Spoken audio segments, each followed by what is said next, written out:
first ever day for 2026. And yo.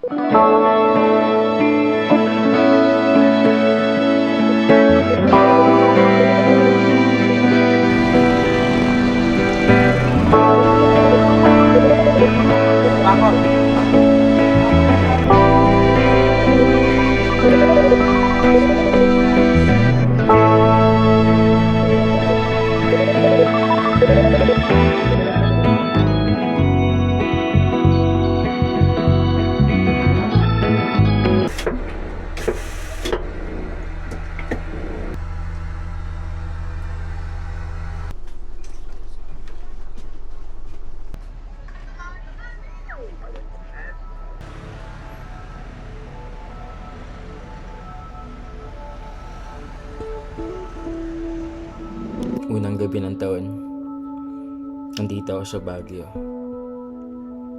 Dami kong alaala dito. Saya, lungkot, mag-isa, may kasama, halo-halo na. Pero ba't binabalik-balikan ko pa? Wala eh. Iba yung dating sa akin ni Baguio. Dito payapa ako. Healing place ko yata to.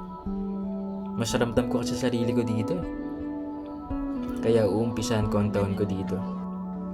Ito ang aking bagong simula. Para sa mas mapayapa at mapagpalayang ako. Thank you po.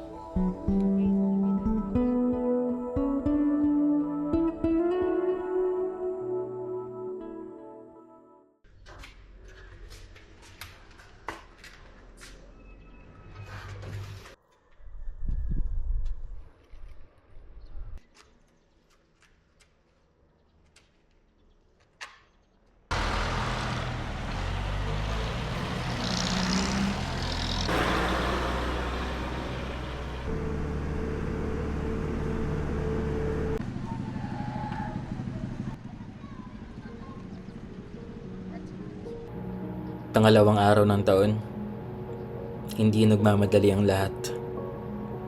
May dahilan pa para hindi bumangon agad. Yun yung di matutumbasan eh. Yung gigising ka na walang oras na humahabol sa'yo. May gusto sana akong kainan dito sa may session. Kaso sarado pa pala. Malamang sa malamang, tulad ko, nagpapahinga din yan.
At doon natatapos yung araw ko.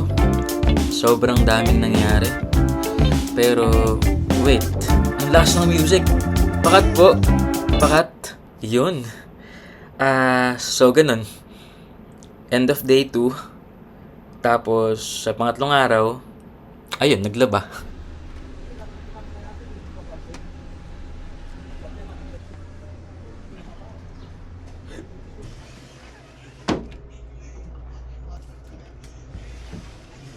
Is my apple sweet?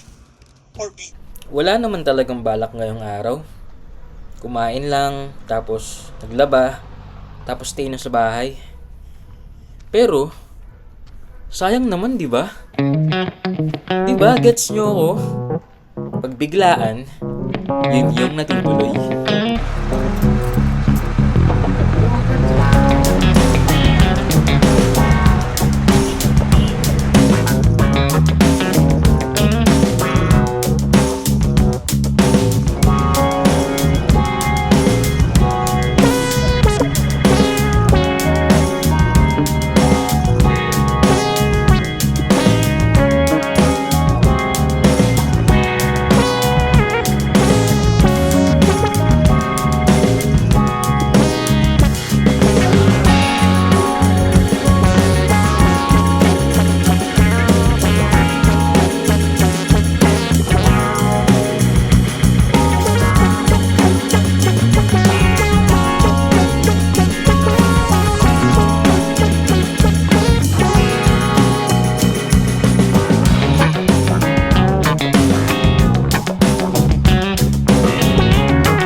Totoo pala, no? Minsan, the best memories aren't scheduled, written down, or even expected. They happen because you allow yourself to be in it.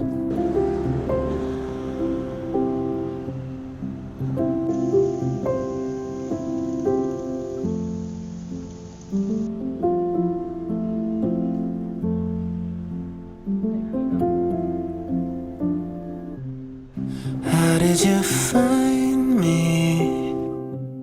The silver lining. I was blinded by the dark till you showed me where to start.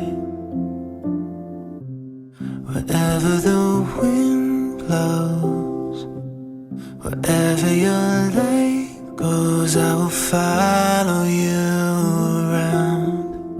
I won't let the sun go down without you. Tell me you need me, tell me you care. Show me your weakness when life isn't fair. Oh, I was a sad, sad story until you let down your hair. So even if you lose your way, I will still be there.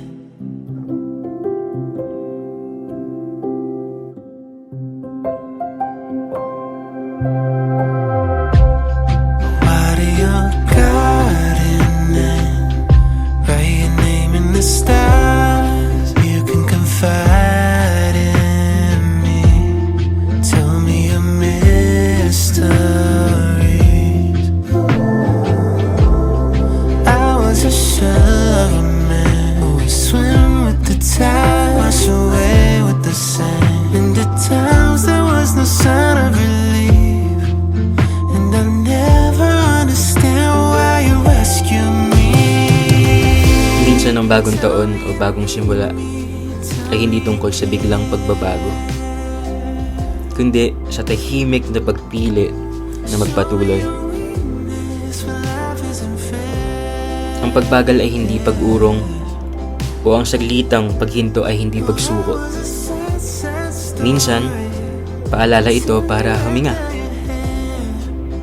para maramdaman na buhay ka pa, na pwede pa, na kaya pa.